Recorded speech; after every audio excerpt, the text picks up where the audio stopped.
के उसकी नानी जी घर पे थे, बैठा रहा, खाना कुछ नहीं खाया. He called me. He said, "Dad, the principal wants to see you."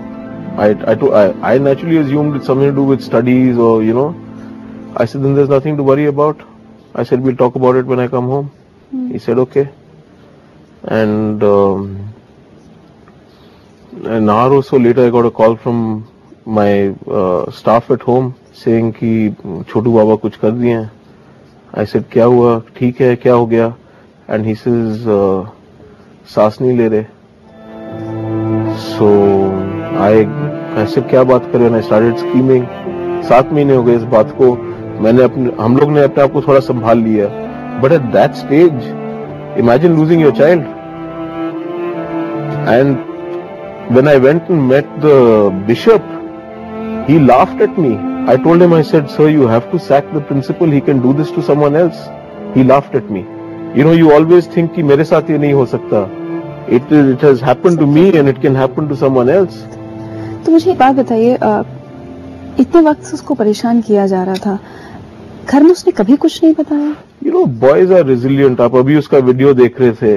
I think वो उसके 13th और 14th बर्थडे के बीच में था. Happy child. Very happy child. और children are resilient. उस दिन हमारी किस्मत देखिए खराब थी. घर पे कोई नहीं था. There was, so maybe, the moment of depression. God, but what we also found, we found his diary. And in his diary, he has clearly written, "Don't take me to school. There's too much pulling and tugging there. It hurts." He's clearly written that I am considering taking my life because the fear is too much for me. And he told his friend कि मेरे को मैं जाके छत से कूद जाऊंगा because ये जो पार्थो दत्ता है ये रोज मुझे बाहर रख के मेरे को गालियां देता है और मेरी बेइज्जती हो रही है सबके सामने. I mean, how can you do that to a 13-year-old child? दूसरे बच्चों के पेरेंट्स से कुछ बात हो पाई? बहुत लोग डरते हैं कुछ बताने से. कोई भी बच्चा या पेरेंट इजीली फॉरवर्ड आता नहीं है. जो 2-3 लड़कों ने फेसबुक में लिखा था उनमें से 2 को तो स्कूल से निकाल दिया फॉर स्पीकिंग देयर माइंड. मुझे बताइए, जैसे आपने कहा कि हैप्पी चाइल्ड था, नहीं किसी को कभी कुछ बताया होगा, but gradually were you noticing कि उसके बिहेवियर में कुछ चेंज हो रहा है? One major change, and this is something that I must point out to every parent. Exactly. One major change. He no longer, उसको स्कूल जाने में कोई इंटरेस्ट नहीं था, and he used to avoid it like the plague.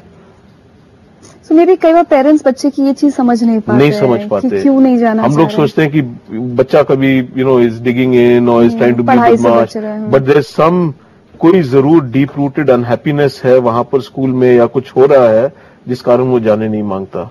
एक तो ये चीज है.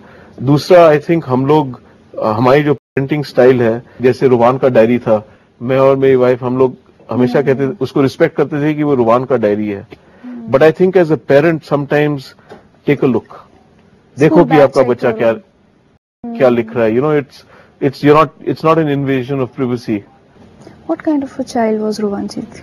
He was I think a good friend to have. He was a great son, very affectionate. He loved to rollerblade. He was always on the move. He loved football. He loved his friends. He loved music. He was learning the guitar. He used to ride, and he was a very outgoing boy. He was खुश दिल, बड़ों को बहुत इज्जत देता था.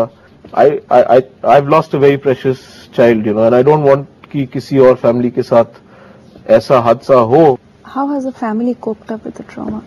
It's not been easy. The first thought you have when you wake up every morning is, where is Rowan? For the children, it's not been easy, and for my wife, and for all of us, my in-laws, my mom, सबके लिए आसान. It's not easy to lose a child. There have been times in the last 6 months, अगर मेरे और 2 बच्चे नहीं होते, and I mean I don't, if they ever listen to this, they're very important to me, and today they are the reason that I'm here. I don't think my wife and I would have even thought about it a second. If he was our only child, it's very difficult. What do you walk ahead for? मैं कहता हूँ अगर छोटू होता यहाँ पर आज, तो 1/3 of my time was his. So if 1/3 of my time is Rowan's, then that 1/3 has to go into the cause. Ajay Ravla ji, I can just be thankful that you came here on the show. You shared your story with us. Our support is with you. I'm grateful for that, and it's Along very with the good important. wishes, हम उम्मीद यही करेंगे आज सब लोग कि रोवांजीत को तो इंसाफ मिले ही. It should be a lesson in this country and for everybody कि किसी और बच्चे के साथ ऐसा जुल्म, if I use the word, नहीं होना चाहिए कि वो अपनी जान लेने के लिए मजबूर हो जाए. बिल्कुल जी. वाकई माता पिता हो या टीचर्स, हर किसी को ये बात जरूर सोचनी चाहिए कि बच्चे को डिसिप्लिन करने के नाम पर कहीं हम उसके साथ शारीरिक और मानसिक ज्यादती तो नहीं कर रहे. आखिर अनुशासन के हमारे लिए क्या मायने हैं? क्या अनुशासन का मतलब यह है कि बच्चा अपना बचपन जीना भूल जाए? सोचिए.